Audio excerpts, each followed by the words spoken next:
Rahman Rahim, the wise caliph. The caliph Harun al-Rashid was known and respected for his justice and wisdom. At night, he would disguise himself as a common man and go through the streets of Baghdad. He would mingle with the common people in order to gain first-hand knowledge of their difficulties and problems. Caliph Haroon Rashid जो थे बहुत मशहूर खलीफा थे और अपनी ईमानदारी और अक्लमंदी की वजह से वो उनको बहुत शोहरत हासिल थी। अच्छा, वो ईमानदारी उनकी इस तरीके से भी थी कि वो अपनी नेशंस की प्रॉब्लम्स को बहुत दिलचस्पी लेके सुनते थे। क्या करते थे कि वो रात के वक्त भेस बदल के कॉमन लोगों में मिल जाते थे और जाके बगदाद की गलियों में घूमते रहते थे ताकि लोगों की मसाइल बस डायरेक्ट सुन लें, बराह रास्त उनको सारे मसाइल का इल्म हो, या किसी बीच के आदमी को ना इन्वॉल्व करें ताकि जो भी मसला हो वो डायरेक्ट उनको बराह रास्त मिल जाए और वो सुन लें और उसका मसले का हल पेश करें, या किसी के साथ नाइंसाफ़ी हो तो उसके साथ इंसाफ करें। और वो इसी तरह के वो लोगों के साथ मिल जाते थे, आम लोगों के साथ, और to gain first hand knowledge. First hand knowledge का मतलब क्या है कि उनको जो बात हो पहले बराह रास्त कोई उनको बता दे कि हमारे साथ क्या मसला है। One day when he was holding court, two men were brought before him. One of them was well dressed and appeared to be a well-to-do, respectable citizen, while the other seemed to be a beggar because he was in rags. These two men were holding between them a beautiful white horse. The Qazi approached the Caliph and said to him, "O leader of the faithful, I have brought before you a dispute which I could not settle. It is a difficult case, but I am certain that with your knowledge and wisdom, you will pronounce a justice decision." उसने कहा कि एक दिन क्या हुआ कि उनकी अदालत बैठी हुई थी, किसकी? हारून रशीद की, जो वाइस कैलिफ थे। तो अचानक क्या हुआ, दो आदमी आए और उनके सामने एक आदमी तो बहुत फटे पुराने कपड़ों में, बहुत गरीब सा आदमी दिख रहा था, और दूसरा आदमी बहुत अच्छे कपड़ों में और देखने में बहुत ही एक शरीफ आदमी लग रहा था, जेंटलमैन लग रहा था। दोनों आए और उनके साथ एक सफ़ेद रंग का घोड़ा था, साथ ही उनका साथ एक काजी थे जो फैसला करने वाला होता है, और वो फैसला कर नहीं पा रहा था कि एक घोड़ा था और दोनों लड़े थे कि ये मेरा है, ये मेरा है। तो उन्होंने काजी ने कहा कि मैं ये जो हारून रशीद के पास आऊं और उनसे बताऊं कि आप इनके हक़ में फ़ैसला दे दें कि ये घोड़ा किसका हो सकता है। तो व्हाट इज़ द डिस्प्यूट? आज द कैलिफ ने पूछा कि क्या झगड़ा। These two men here are fighting over this horse. Each one of them claim and swears that his horse is his. दोनों के दोनों कसम खाते थे कि ये उनका घोड़ा। स्टेप फॉरवर्ड जो हारून रशीद थे वो आगे बढ़े और उन्होंने the caliph ordered the well dress man, जो वेल ड्रेस यानी अच्छे कपड़ों में आदमी था, उसके पास गए और उनसे पूछा कि and let's hear what you want to say, what you have to say, कि उनको बताओ, अब हमें बताओ कि तुम क्या कहते हो। द मैन ये सेड टू द कैलिफ, मैंने कैलिफ को कहा, ओ लीडर ऑफ द फेथफुल, कि आप जो हैं बहुत ही लोगों के लीडर हैं और आपके ऊपर सबको बहुत एतमाद है, और इसलिए मैं आपसे कहना चाहती हूँ कि I beg to believe me that whatever I say in your presence shall be the truth, जो कुछ भी मैं कहूँगा वो सब के सब सही होगा। This morning when I was riding to the city, मैं सिटी की तरफ जा रहा था, शहर की तरफ जा रहा था, I saw this beggar limping along ahead of me, मेरे सामने आके वो लंगड़ा रहा था। On hearing the sound of my horse hoofs, मेरी घोड़ों की टाप सुन के, he returned around and motioned to me to stop. I pulled the reins of my horse. फिर मेरी तरफ वो बढ़ा और मैंने अपनी घोड़े की लगाम खींची और फिर उससे पूछा, he begged me to give him a ride up to the city gate. उसने मुझसे इल्तजा की कि मुझे आप सवारी कर दें, सिटी गेट तक ले जाएं। He was lame, I felt sorry for him. वो लंगड़ा कर चल रहा था इसलिए मुझे इससे हमदर्दी हो गई। So I stop and turn round to help him get down.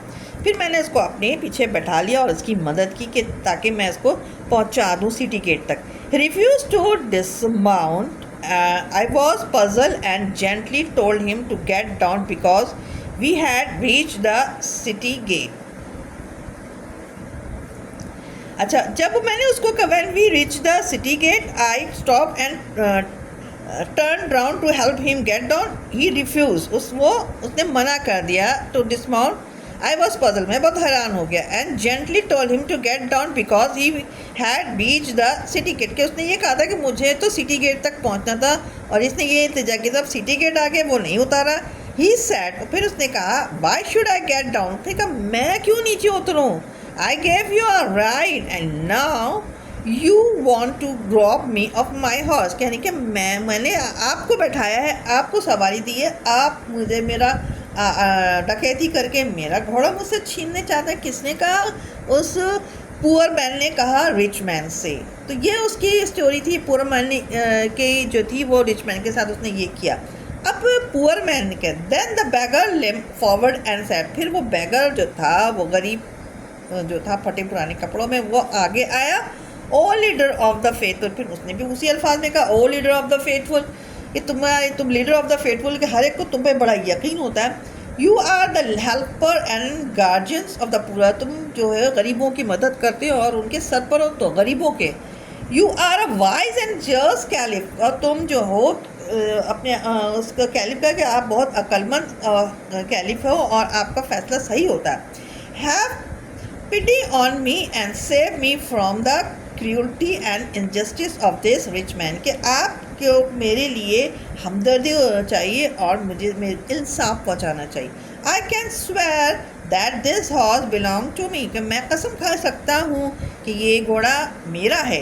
You must be thinking like everybody else in this court how a beggar like me can afford to buy and keep such a fine horse। फिर उसने कहा, गरीब आदमी ने कहा कि आप ये भी सोच रहे होंगे कि एक गरीब आदमी इतना महंगा घोड़ा अपने साथ कैसे ला सकता है। उसने कहा it is because of this horse that I am in rag. इस घोड़े की वजह से मैं फटे पुराने कपड़े में हूँ, क्योंकि whatever money I had, मेरे पास जो भी पैसे थे I spend on this horse, मैंने इस घोड़े के ऊपर खर्च कर दिए। This morning as I was when I came close to him. जैसे मैं जा रहा था, मैं इसके करीब आया। ही स्टॉप मी, किस रिच मैन के करीब, ठीक है। He stop me and requested to lend him my horse. उसने मुझसे कहा कि मुझे अपना घोड़ा दे दो। For he was in a great hurry to reach the city. कि मैं बहुत जल्दी में और मुझे सिटी पहुंचना है, शहर पहुंचना है। Of course, I could not lend my horse to a complete stranger. मैं अजनबी आदमी को अपना घोड़ा तो नहीं दे सकता था। could I, क्या मैं दे सकता था? नहीं, कोई किसी अजनबी आदमी को कोई घोड़ा देता है? नहीं। Instead, I let him ride my horse while I sat behind him. और मैं इसके पीछे I sat behind, मैं इसके पीछे बैठ गया। मैंने इसको चलाने तो दे दिया, लेकिन मैं इसके खुद पीछे बैठ गया ताकि ये लेके ना भाग जाए। As we reached the city gate, जैसे ही मैं सिटी गेट के पास पहुंचा, he asked me to get down and leaves the horse to him। कि उसने मुझसे कहा कि तुम नीचे होते हो तो और हॉर्स को मुझे दे दो। Such a fine horse should not belong to a beggar, he said। उसने कहा कि ऐसा घोड़ा उतना अच्छा ये किसी गरीब किसी भिखारी का नहीं हो सकता। Now be off and don't you mention it to anyone, and even if you do, nobody is going to believe you. No, now sir, I beg you to save me from this robber and restore to me what is my own। और मुझे मेरा घोड़ा वापस कर दो। और किसी को जो है उसने मना किया था कि ये नहीं बताना कि मैं तुम्हारा घोड़ा तुमसे ले रहा हूँ, ठीक है। अब क्या हुआ कि I think this case is not very difficult to decide. किसने कहा? कैलिफ ने। Said the caliph to the qazi. काजी से कहा, काजी के पास गया जो फैसला करता है। I shall decide it in a minute. मैंने कहा मैं एक, क्योंकि वो वाइस कैलिफ था, उसने कहा मैं 1 मिनट में डिसाइड कर दूँ।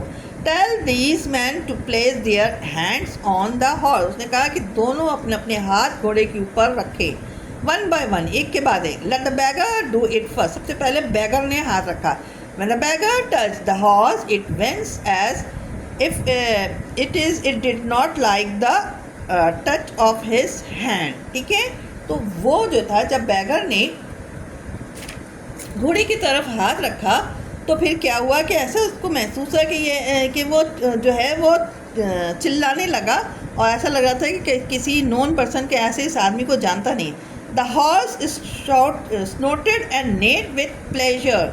अच्छा, when the beggar touch but the touch of the rich man's hand, जब रिच मैन ने उसको छुआ, the horse snorted and neighed with pleasure, और जो है बहुत खुशी से, बहुत जो है वो अपनी आवाज़, जो घोड़े की आवाज़ होती है वो निकालने लगा. ठीक है, वो घोड़े की आवाज़ नेज कहलाती है.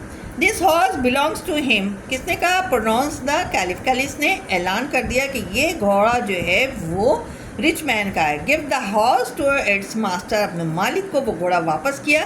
Then the caliph turn to the beggar. Caliph beggar के पास गया एंड सेड, उसको कहा, यू आर अ लायर. तुम एक झूठे हो एंड अ विकेट, और जालिम इंसान हो. You try to rob an honest and respectable citizen. तुमने एक डकैती कर रहे थे. किसको? एक ईमानदार और एक जो है वो इज्जतदार आदमी के साथ, शहरी को तुम धोखाधड़ी कर रहे थे.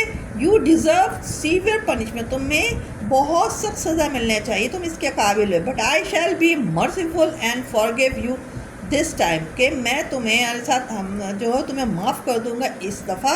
If you beg forgiveness of his gentleman here. कि तुम जाके उससे माफ़ी मांगो, इस रिच मैन से. The rich man really forgive the beggar. और उसने बैगर को माफ़ कर दिया. एंड फीलिंग सॉरी, और उससे हमदर्दी की. For him took out his purse and gave him a handful of gold coins. उसको एक मुट्ठी भर के सोने के सिक्के दिए. This noble action of the rich man pleased everybody in the court. और रिच मैन का जो ये एक्शन था, ये सबको बहुत खुश, कोर्ट में हर कोई खुश हो गया कि इसने ये दे दिया. तो क्या है इस चैप्टर का मोरल क्या है? कि जो है वो जब आप किसी कि आपकी ज़िम्मेदारी दी जाए, किसी को लुक आफ्टर करना चाहे, किसी मुल्क की या किसी शहर की आप एरिया के इंचार्ज होते हो, तो आप पर्सनली हर एक के मैटर को जानें, और बीच के किसी आदमी को इन्वॉल्व करके उस पर ट्रस्ट करके और सही मैटर पर ना पहुंचने तक ये होता है कि नाइंसाफ़ी हो जाती है. तो जिस तरह द वाइस कैलिफ मिंगल होके सबसे मिलजुल के प्रॉब्लम को खुद सुनते थे और सॉल्व करते थे बहुत अक्लमंदी के साथ. और देखिए, फ़ैसला करने में कोई देर नहीं लगी, इसलिए कि हर चीज़ जो थी वो उनके नॉलेज में थी और उनके एक्सपीरियंस में थी कि कौन किस नेचर का हो सकता है, चूँकि वो लोगों के दरमियान में मुसलसल रहते थे और लोगों के नफ्सियात को जानते थे. तो इस तरह वाइस कैलिफ है, और इसकी समरी है. This chapter is related to the wise caliph Haroon Rashid, who was famous for his justice. He used to disguise himself and mix with common citizens to gain the knowledge regarding to their problem. One day, when he was holding court, two men along a horse came to him. A qazi was also with them, and he asked to Caliph for justice. One man was looking rich, while other was poor. By their appearance, the rich man told Caliph, this morning when he was riding towards city gate, this poor man was limping around me and asked to let him get up for riding and travel to the city gate. He felt sorrow for him and rode to the city gate. But poor man cheated him. When he arrived there, he claimed that this horse is mine and you must get down. But poor man told opposite story and told, I swear I was let him to ride because he was in hurry, but he arrived his destination. He refused to get down. Caliph decided to touch one by one horse body. Its pleasure feeling will give you final decision. So the touch of rich man hand gave horse pleasure feeling, and he got back his horse. That's all about the wise caliph. आपको अगर video समझ में आई, अच्छी लगे, तो इसको like share और subscribe करें। Thank you for watching. अल्लाह हाफिज़।